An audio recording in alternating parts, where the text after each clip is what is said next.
Praise the Lord. கர்த்தருடைய பரிசுத்த நாமம் மகிமைப்படுவதாக. இந்த நாளிலும் உங்கள் யாவருக்கும் ஆண்டவராகிய இயேசு கிறிஸ்துவின் இனிய நாமத்தினாலே அன்பின் வாழ்த்துக்களை தெரிவித்துக் கொள்கிறேன். வெல்கம் டு வசனத்தின் வல்லமை.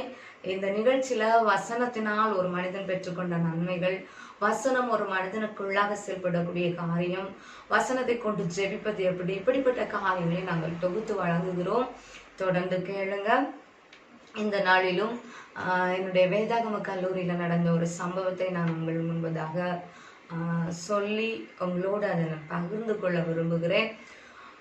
வேதாகம கல்லூரியில் எப்படின்னா காலையில் 5 மணி to 6 மணி வரை எங்களுக்கு எப்பவுமே ஜபம் நடந்து கொண்டே இருக்கு. என்னைக்கும் டெய்லி அந்த ஜபம் இருந்துகிட்டே இருக்கும். அப்போ அந்த டைம்ல நாங்கள் ஜெபித்து ஆண்டவரை துதித்து சில காரியங்களை பெற்றுக்கொள்வோம். அது இன்றைக்கும் எங்களுக்கு பிரயோஜனமாக இருக்கிறது. அப்படியாக நாங்கள் ஜெபிக்கும் போது ஆண்டவர் அந்த நாளில எனக்கு ஒரு வசனத்தை தந்தார். அதாவது 37வது சங்கீதம் 4வது வசனம், கர்த்தரிடத்தில் மனமகிழ்ச்சியாயிரு, அவர் உன் இருதயத்தின் வேண்டுதல்களை உனக்கு அருள் செய்வார். டெய்லி ஒரு வசனம் எப்படியாவது வாங்குவோம், ஒரு வசனம் அல்லது ஒரு வார்த்தை வாங்கிக் கொள்வோம். அந்த வசனம் எங்களுடைய வாழ்க்கையில அன்னைக்கு அப்படியே நடக்கும். ஆகவே நாங்கள் அதை செவித்து பெற்றுக்கொள்வது உண்டு. அந்த குறிப்பிட்ட நாள்ல எனக்கு கிடைத்த வசனம் இது.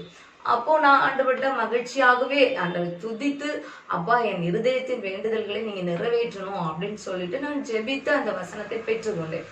அன்றைக்கு எங்களுடைய கல்லூரியில் உள்ள அந்த முதல்வர் வந்து தூத்துக்குடி மாவட்டத்தில் உள்ள ஒரு வேதாகம கல்லூரியில ஒரு பாடம் எடுக்க போவாங்க.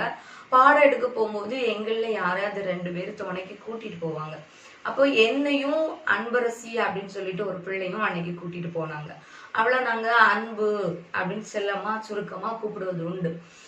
அப்போ அவளும் நானும் மேம் அடுத்து கார் ஓட்டுவதற்கு ஒரு ஊழியக்காரர் வந்திருந்தாங்க. அவங்களும் அங்க பாடம் எடுக்கிறவங்க தான். அவங்க எங்களோடு வந்திருந்தாங்க. நாங்க போயிருக்கிறோம். போயிட்டு அங்க மத்தியான டைம் அப்படி சும்மா கேப்பு ஒரு ஃப்ரீ டைம்ல நானும் அன்பும் சேர்ந்து அந்த கேண்டீன் பக்கத்துல நிக்கிறோம். அங்க வந்து ஒரு புதிய கார் அப்பதான் எடுத்து ஒரு 2 வாரம் 3 வாரம் ஆன கார் அங்க நிக்குது. பழப்பழானி, அதுவும் அது ரொம்ப காஸ்ட்லி கார், நியர் 40 lakhs அப்படி இருக்கும். அந்த கார் அங்க நிக்குது. அப்போ நான் வந்து அந்த காரை தொட்டு, எனக்கு பொது கார் ரொம்ப பிடிக்கும். அப்போ புது காருங்கும் போது தொட்டு பார்க்கணும்னு தோணும்.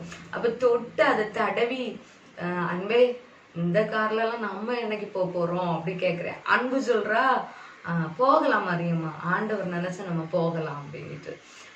ஆண்டவர் நினைச்சா சரி, அப்போ நம்முடைய விருப்பத்தை அவர் நிறைவேற்றக்கூடிய தேவன்ல அப்படின்னு சொல்லிட்டு எனக்கு காலையில தந்த வசனம் ஞாபகத்துக்கு வருது.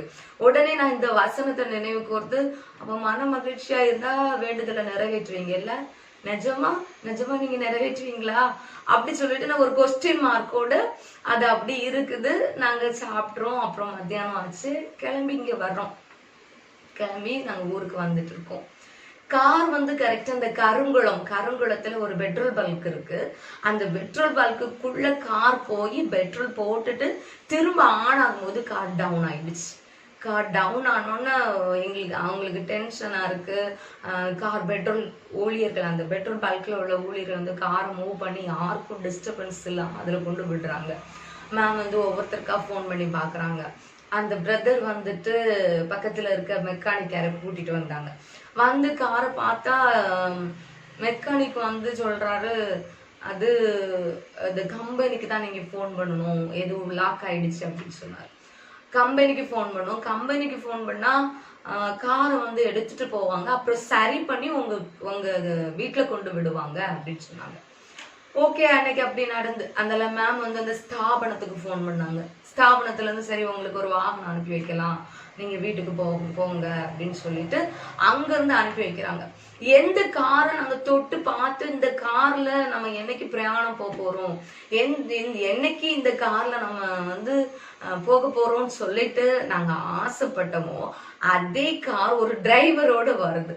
இங்க வந்தோடனே கரெக்டா அந்த கருங்குளத்துல இருந்து காவல் கிணறு வரைக்கும், நாங்க அந்த பைபிள் காலேஜ் வரைக்கும் கிட்டத்தட்ட 1 ஹவருக்கு மேல அதே கார்ல தான் நாங்க டிராவல் பண்ணி வந்தோம். பாருங்க, அவ்வளவு தொகை உள்ள, அது 40 லட்சமா என்ன தெரியல, அந்த அளவு இருக்கும் மேபி. அந்த அளவு தொகை உள்ள அந்த தொகையை கொடுத்து ஒரு கார் வாங்கி அதுக்கு ஒரு டிரைவர் போட்டு நாங்க டிராவல் பண்ணோம். எவ்வளவு நாளாகும், எப்படி நடக்கும், இதெல்லாம் சிந்திச்சு பார்த்தா நடக்காது. ஆனா ஆண்டவர் நினைச்சார், மன விருப்பம் இதுதான், நான் உனக்கு விருப்பம், இன்னைக்கு இன்னைக்கு நடத்திடலாம் அப்படின்னு சொல்லிட்டு அவர் நடத்தி காட்டினார். ஹல்லேலூயா. எனக்கு அருமையான தேவனுடைய பிள்ளைகளை, எதுக்கு நான் இந்த காரியத்தை நான் உங்ககிட்ட பகிர்ந்து கொள்றேன் அப்படின்னா, இது ஒன்றும் பெரிய விஷயம் கிடையாது, உலகபூர்வமான ஒரு விஷயம் தான், ஒரு சின்ன ஆசை தான். ஆனாலும் ஆண்டவர் நம்முடைய இருதயத்தை பார்க்கிறார். சில காரியங்களை நம்ம ஆசைப்படும் போது, நம்ம விருப்பப்படும் போது அதை அப்படியே நிறைவேற்றி கொடுக்கிறார். அவர் நம்மிடத்துல எதிர்பார்ப்பது வேற ஒன்றும் இல்லை. மனிதர்கள் இந்த சூழ்நிலை இப்படி இருந்தா நடக்கும், பணம் இவ்வளவு இருந்தா நடக்கும், ஆட்கள் இப்படி இருந்தா நடக்கும்னு நினைப்பாங்க. ஆனா ஆண்டவர் நம்மகிட்ட எதிர்பார்க்கறது ஒன்னே ஒண்ணுதான், விசுவாசம். ஆபிரகாம் விசுவாசித்தார், அது அவருக்கு நீதியாக எண்ணப்பட்டது. ஆபிரகாமுடைய பாரம்பரியமோ, முன்னோர்களுடைய காரியமோ, அவருடைய ஸ்டேட்டஸோ, அவருடைய அழகோ, பணபலமோ, பொருள் பலமோ நீதியாக கருதப்படவில்லை. மாறாக அவருடைய விசுவாசம் நீதியாக கருதப்பட்டது. பொதுவா என்ன, மனிதர்களுடைய செயல்களையும் மனிதனுடைய அன்பையும் புரிந்து கொள்ளுகிற ஒரு நபரால தான் தேவனுடைய அன்பையும் தேவனுடைய செயல்களையும் புரிந்து கொள்ள முடியும். அதுதான் கிறிஸ்து சொல்றாரு, காண்கின்ற உன் சகோதரனிடத்தில் நீ அன்பு காட்டாட்டா காணாத தேவனிடத்துல நீ அன்பு காட்ட முடியாது. காண்கிற மனிதர்களை நீ மன்னிக்காவிட்டால் காணாத அந்த பிதாவும் பாவத்தை மன்னிக்க முடியாது என்று சொல்லி, இப்போ நம்ம இங்க உள்ள மனிதர்களுடைய செயல்கள்ல இருந்து அவர்களுடைய அன்பை நம்ம புரிந்து கொள்ளும் போது மாத்திரம்தான் ஆண்டவருடைய செயல்கள், அவருடைய அன்பை நம்ம புரிந்து கொள்ள முடியும். என்னுடைய கணவனாருக்கு ஒரு பழக்கம் உண்டு. என்னன்னா, நம்ம ஏதாவது ஷாப்பிங் போகணும் அப்படின்னு சொன்னா கூட்டிட்டு போவாங்க. கூட்டிட்டு போற இடத்துல சில பொருட்களை நம்ம பார்ப்போம்ல, இது வேணும் இது வேணும் இப்படி பார்க்கும்போது நம்முடைய கண்கள் விலை கூடின பொருட்கள் மேல போகும். ஆனா அந்த அளவு பணம் நம்மகிட்ட இருக்காது அப்படிங்கிற ஒரு எண்ணம் நமக்கு இருக்கும். ஏன்னா அவங்கதான் கையில பணத்தை வச்சு அவங்கதான் செலவு பண்ணுவாங்க. எந்த டென்ஷனும் எந்த ஒரியும் எனக்கு தர மாட்டாங்க. அவங்க என்ன வேணும் எது வேணும் எல்லாம் வாங்கி அவங்க போட்டு நிர்வாகம் அவங்களோட இதா இருந்து, அப்ப அவங்க விலை கூடின பொருள் மேல என் கண்ணு போகும்போது உடனே கேட்பாங்க, இது வேணுமா அப்படின்ட்டு. நான் இல்ல செல்லம்மா, ரூபாய் இல்லல்ல அப்படின்னு சொல்லும் போதும், இல்லண்ணே அண்ணே அதை எடுத்து கொடுங்க அப்படின்னு சொல்லுவாங்க. அதை எடுத்து கொடுத்து அதுல நம்ம ஒரு பொருளை செலக்ட் பண்ணோம் அப்படின்னு வைங்க, அதை எடுப்பாங்க. அதை எடுக்கும் போது கூட நான் சொல்லுவேன், செல்லம்மா நம்மகிட்ட ரூபாய் இல்லல்ல, பணம் இல்லல்ல, என்ன பண்ண அப்படின்ட்டு. அவங்க உடனே சொல்லுவோம், உனக்கு பிடிச்சிருக்கா?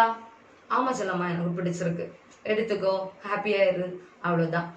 அதோடி முடிச்சுக்க. ரூபா அது எங்க இருந்து வருது அதெல்லாம் நீ கேட்க வேண்டாம், அது என்னோட செக்ஷன், அது என்னோட பாடு, அப்படி சந்தோஷமா அப்படி கேட்பாங்க, அவ்வளவுதான். அவங்க கிட்ட அந்த பழக்கம் இருந்துட்டே இருந்து லாஸ்ட் வரைக்கும் இருந்து, அது எவ்வளவு விலை கூடின பொருள், அது எப்படி அதெல்லாம் பார்க்க மாட்டாங்க. அது எனக்கு பிடிச்சிருக்கா, அது எனக்கு சந்தோஷமா இருக்கா, அதை வாங்கி கொடுப்பாங்க. அப்போ அந்த உணர்வு, அந்த காரியம், தான் நேசிக்கிற மனைவிக்கு அவள் பிடித்ததை நம்ம வாங்கி கொடுக்கணும், அதுக்காக நம்ம படக்கூடிய கஷ்டங்கள் பாடுகள் நமக்கு இருக்கா இல்லையா அதெல்லாம் அவளுக்கு தெரியாட்டா கூட பரவாயில்ல, நம்ம அதை வாங்கி கொடுக்கணும் என்கிற நினைக்கக்கூடிய ஒரு மனிதனின் அன்பை நான் நினைக்கிறேன். அந்த அன்பு நான் ஆண்டவரோடு நினைச்சு பார்க்கிறேன். ஆண்டவர் அதை காட்டிலும் பெரியவர், அதை காட்டிலும் உண்மை உள்ளவர். ஆண்டவர் மனிதனை காட்டிலும் மிக ஒரு பியூர் லவ், அன்பு, ஒரு துல்லியமான அன்பை நமக்கு கொடுக்கிறவர். அப்படி இருக்கும்போது அவர் நமது இருதயத்தின் நினைவுகளை நிறைவேற்றாமல் இருப்பாரா? நிச்சயமா நிறைவேற்றுவார். ஒருவேளை நீங்க வேண்டிக் கொள்வது உங்களுக்கு கிடைக்கலனா, நீங்க வேண்டிக் கொள்வது உங்களுக்கு நடக்கலனா, அது உங்களுக்கு நன்மைக்கே. நிச்சயமா அவர் நம்மேல் நினைத்திருக்கக்கூடிய நினைவுகள் அவை தீமைக்கு இல்ல, அவை நன்மைக்கே. அப்போ கிடைக்கலையே நடக்கலையேன்னு சொல்லிட்டு வருத்தப்படாதீங்க. ஆண்டவற்றை அவரை என்னைக்குமே குற்றப்படுத்தாதீங்க, அவரை கஷ்டப்படுத்தாதீங்க. அவற்றை போய் ஒரு ஐயோ நீங்க செய்து கொடுக்கல என்ன ஆண்டவரை என்று தயவு செய்து சொல்லாதீங்க. ஆண்டவரிடத்துல மன மகிழ்ச்சியா இருங்க. அவர் உங்கள் இருதயத்தின் வேண்டுதல்களை நிச்சயமா நிறைவேற்றுவார். இந்த வசனத்தை எடுத்து செபிங்க. அந்த வசனம் நிச்சயமா உங்களுக்குள்ள கிரியை செய்யும்.